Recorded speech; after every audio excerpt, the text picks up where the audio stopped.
63 investors sat in the glass boardroom of the Meridian Capitol building, each one holding a leather portfolio worth more than most people's monthly rent. Then the door opened and Marcus Hayes walked in. Faded denim jacket, calloused hands. Behind him, a 7-year-old girl clutching a gray stuffed elephant named Bolt. The laughter started immediately. Someone in the back row said it looked like bring your kid to work day at a hardware store. 30 minutes later, 41 of those investors signed Marcus's handwritten business plan. Not one of them signed hers. Stay with this one. What happened in that boardroom wasn't luck. It was something none of them saw coming. The meeting was scheduled for 9 Kawadati. Marcus arrived at 8:47. He stood in the lobby holding a folder that had been bent at the corners. His daughter, Sophie, stood beside him. Bolt the elephant hung from her left hand. She did not speak. She watched the marble floors and the men in dark suits passing through the revolving doors. At 8:52, the elevator doors opened and Vanessa Caldwell stepped out, 32 years old, CEO of Caldwell Dynamics. She wore a charcoal suit tailored in Milan and carried a presentation deck bound in embossed leather. Her assistant, a woman named Grace, walked 3 steps behind her. Vanessa saw Marcus standing near the reception desk. She did not recognize him. She looked at Sophie. She looked at Bolt. She turned to Grace and said something quietly. Grace nodded. Vanessa walked to the reception desk. She did not acknowledge Marcus. The receptionist smiled and handed her a visitor badge. Vanessa clipped it to her lapel and walked toward the boardroom. Marcus followed. Sophie followed Marcus. Bolt swung gently at her side. The boardroom had floor-to-ceiling windows that overlooked the harbor. 63 investors sat in rows. Most of them were men over 50. A few were younger. All of them had flown in from New York, London, Singapore. This was the final pitch round for a $220 million infrastructure contract. 2 companies remained, Caldwell Dynamics and a firm no one had heard of called Hayes Solutions. Vanessa took her seat at the front table. Her deck was already loaded on the screen. Marcus sat 3 chairs down. He set his folder on the table. It was not a leather portfolio. It was a standard manila folder with a metal clasp. Inside were 12 pages, handwritten. Diagrams drawn with a mechanical pencil, numbers in the margins, no graphics, no corporate branding. One of the investors leaned over to the man beside him and whispered. The man smiled. Marcus did not look at them. Sophie sat in the chair beside him. Bolt rested on her lap. She traced the stitching on the elephant's trunk with her thumb.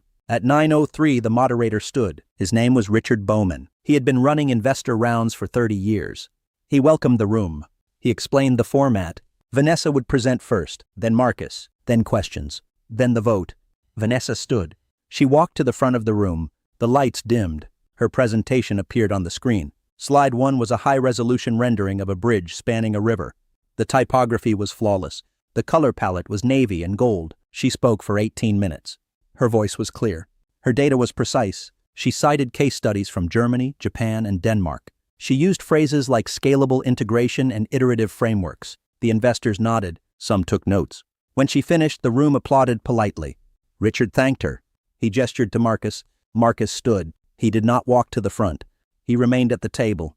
He opened his folder. He did not use the projector. He spoke in the same voice he used to order coffee. He said the bridge Vanessa proposed would fail in the first winter. He said the soil composition at the riverbed would not support her foundation design. He said the local contractors she planned to hire had been cited for code violations in 2019 and 2021. He said the budget she presented did not account for flood insurance adjustments mandated by the county in March. The room went quiet. Not the quiet of boredom. The quiet of a room where everyone has stopped pretending. Marcus turned a page in his folder. He showed a hand-drawn diagram of the riverbed cross-section. The lines were clean. The measurements were exact. He had annotated the soil layers in blue ink. He explained the load-bearing requirements in winter when the ground froze. He said his design used a different foundation type. He said it cost $11 million less. He said it would last 40 years longer. One of the investors in the third row leaned forward. His name was Colin Pierce. He had built airports in 4 countries. He asked Marcus where he got the soil data. Marcus said he walked the site himself. He said he took core samples at 6 locations. He said the county records were incomplete, so he requested the original survey maps from 1987. He said they were filed under a different project name. He found them in a storage facility in Newark. Colin asked when he did this. Marcus said 3 weeks ago. Colin asked if he had the maps with him. Marcus pulled a folded sheet from his folder. It was not a photocopy. It was the original map, hand-drawn, stamped by the county engineer, dated November 14, 1987. Colin stood. He walked to the table. He unfolded the map. He studied it for 40 seconds. He looked at Marcus. He asked what Marcus did before this. Marcus said he worked in construction. Colin asked where. Marcus said Afghanistan. He said Iraq. He said he was a combat engineer with the 130th Engineering Battalion. He said he built bridges under fire. He said he rebuilt them when they were destroyed. He said he did that for 11 years. The room was silent. Vanessa was still standing at the front. Her expression had not changed, but her hands had moved to the edge of the table. Grace, her assistant, was watching Marcus. She had stopped typing.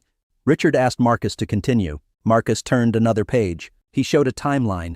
Handwritten, color-coded. He said construction could begin in April if permits were filed by February 3rd. He said the contractor he recommended was a family-owned firm that had worked on 6 projects for the Department of Defense. He said they were bonded and insured. He said their bid came in $14 million under Caldwell's subcontractor.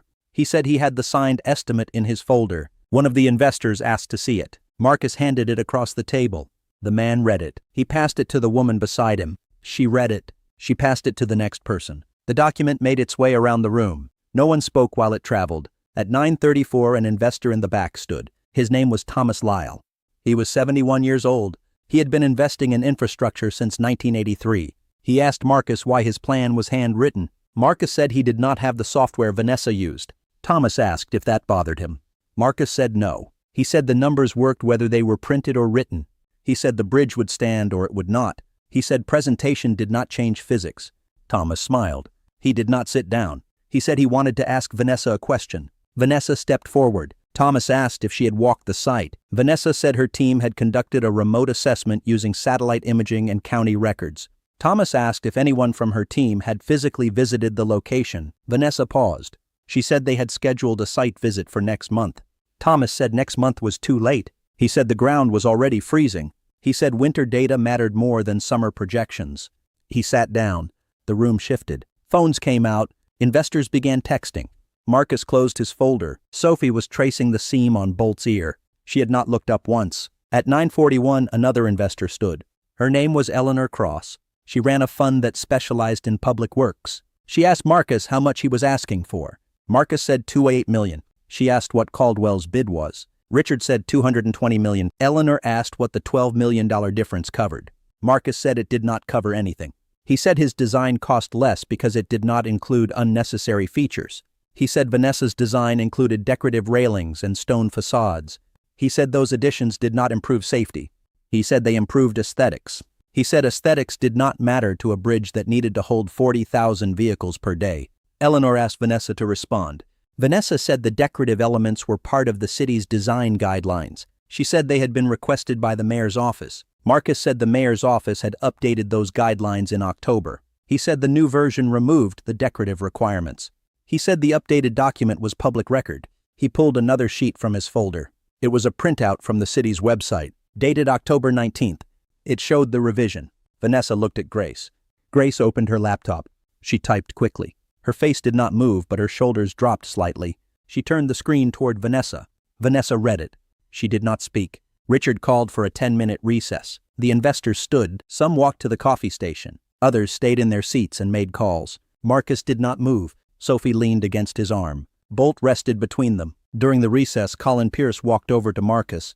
He asked if Marcus had built the bridge design himself. Marcus said yes. Colin asked if anyone helped him. Marcus said his daughter drew one of the diagrams. He said she was good with shapes. Colin looked at Sophie. He asked her which one. Sophie pointed to a page in the folder. It was a top-down view of the bridge deck. The lines were straighter than most of the others.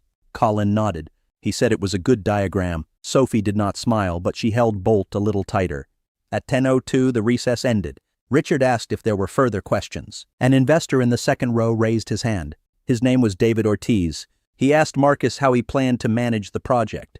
Marcus said he would hire a project manager. David asked who. Marcus said a woman named Rachel Thorne. David asked if Rachel had experience. Marcus said she had managed the runway expansion at Dover Air Force Base. He said she completed it 4 months early and $6 million under budget. He said she was available starting in March.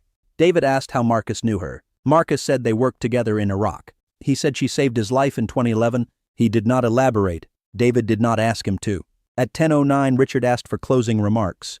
Vanessa stood. She said her firm had a proven track record. She said they had delivered projects in 12 countries. She said Caldwell Dynamics was a trusted name. She said the investors could rely on their execution. She sat down. Marcus did not stand. He said the bridge would be done in 19 months. He said it would cost $208 million. He said it would last 50 years. He said that was all he had. He closed his folder. Richard thanked both presenters. He asked the investors to vote by signing one of two commitment sheets. Vanessa's sheet was on the left table. Marcus's was on the right.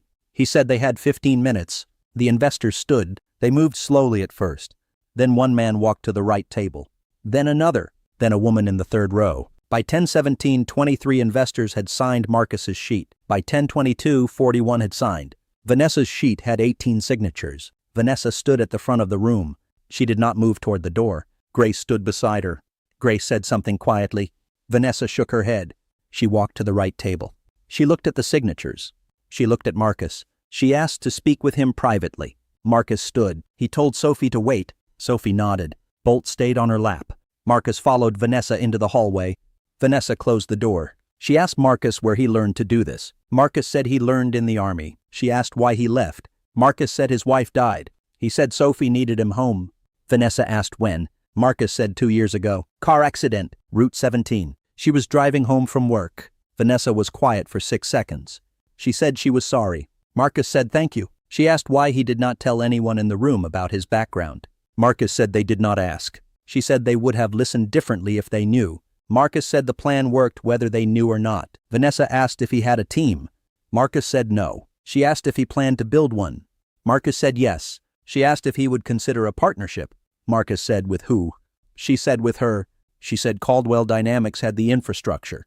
She said he had the expertise. She said together they could bid on projects neither of them could win alone. Marcus asked what the terms would be. Vanessa said equal partnership, 50-50 split. She said his name on the door. She said her firm's resources behind him. She said he would have full control over engineering decisions. She said she would handle operations and client relations. Marcus asked if he could work from home 3 days a week. Vanessa asked why. Marcus said Sophie had school. He said he made her breakfast. He said he picked her up at 3:15. He said he did not miss those things. Vanessa said that was fine. She said they could make it work. Marcus asked if she was serious. Vanessa said yes. She said she was wrong about him. She said she made assumptions. She said those assumptions cost her the contract. She said she did not want to make that mistake again. Marcus said he would think about it. Vanessa said that was fair. She handed him her card. She said to call her by Friday. Marcus took the card. He put it in his jacket pocket. They walked back into the boardroom. The investors were still gathered near the tables. Richard was collecting the signed sheets. He saw Vanessa and Marcus return. He said the vote was final. He said Hayes Solutions had won the contract. He said the first payment would be wired by the end of the week. Marcus nodded. He walked back to his seat. Sophie was holding Bolt in both hands. She looked up at him. She said the bridge in the drawing looked strong. Marcus said it was. She asked if people would drive on it. Marcus said yes. She asked if it would break. Marcus said no, not if we build it right. Sophie said okay. She set Bolt on the table. One of the investors, a man named Gregory Hahn, walked over. He said he wanted to invest in whatever Marcus built next. He said to send him the paperwork. Marcus said he would. Gregory shook his hand. Then Colin walked over. Then Eleanor. Then 6 others. Each one said the same thing. They wanted in on the next project. Marcus said he would be in touch. At 10:58, the room began to empty. Vanessa walked to the door. Grace followed. Before leaving, Vanessa turned back. She looked at Marcus. She mouthed the words, "Call me." Marcus nodded. By 11:05, the room was empty except for Marcus, Sophie, and Richard. Richard said he had been running these meetings for 3 decades. He said he had never seen a handwritten plan win. He said he had never seen a single father outbid a multinational firm. He said Marcus had done something remarkable. Marcus said he just showed them the numbers. Richard said it was more than that. He said Marcus had shown them the truth. He said the truth was harder to ignore than a PowerPoint. Marcus picked up his folder. He held Sophie's hand. They walked toward the elevator. In the elevator, Sophie asked if they won. Marcus said yes. She asked what they won. Marcus said a contract to build a bridge. She asked if that was good. Marcus said it was. She asked if they could get pancakes. Marcus said yes. They walked 3 blocks to a diner called Rosie's. The booths were red vinyl. The floor was black and white tile. They sat in the booth by the window. Marcus ordered pancakes for Sophie. He ordered coffee for himself. Sophie set Bolt on the seat beside her. She asked if the bridge would have lights. Marcus said yes. She asked what color. Marcus said probably white. She said yellow would be better. Marcus said he would see what he could do. The pancakes arrived at 11:34. Sophie poured syrup in a spiral. She asked if Mommy would have liked the bridge. Marcus said yes. He said she would have drawn it better than he did. Sophie said Mommy was good at drawing. Marcus said she was. Sophie took a bite. She did not say anything else. Marcus drank his coffee. He looked out the window. People walked past on the sidewalk. Cars moved slowly through the intersection. The city continued. He thought about Vanessa's offer. He thought about Sophie's school schedule. He thought about the bridge and the 19 months ahead. Sophie finished her pancakes. She wiped her mouth with a napkin. She picked up Bolt. She said she was ready. Marcus paid the check. They walked outside. The air was cold. Sophie held his hand. Bolt hung from her other hand. They walked toward the bus stop. Marcus checked his phone. It was 11:52. The bus would arrive in 4 minutes. Sophie asked if they were going home. Marcus said yes. She asked if he had more drawings to do.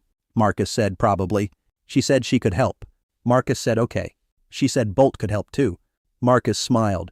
He said Bolt was very good at helping. The bus pulled up. They climbed the steps. Marcus paid the fare. They sat near the back. Sophie looked out the window. The city moved past in blocks of gray and glass. Marcus held the folder on his lap. Inside were 12 pages that had changed everything. He did not open it. He just held it. At 12:14 they reached their stop. They got off the bus. They walked 2 blocks to their apartment building. The elevator was broken, so they took the stairs. 3rd floor. Marcus unlocked the door. Sophie went straight to the kitchen table.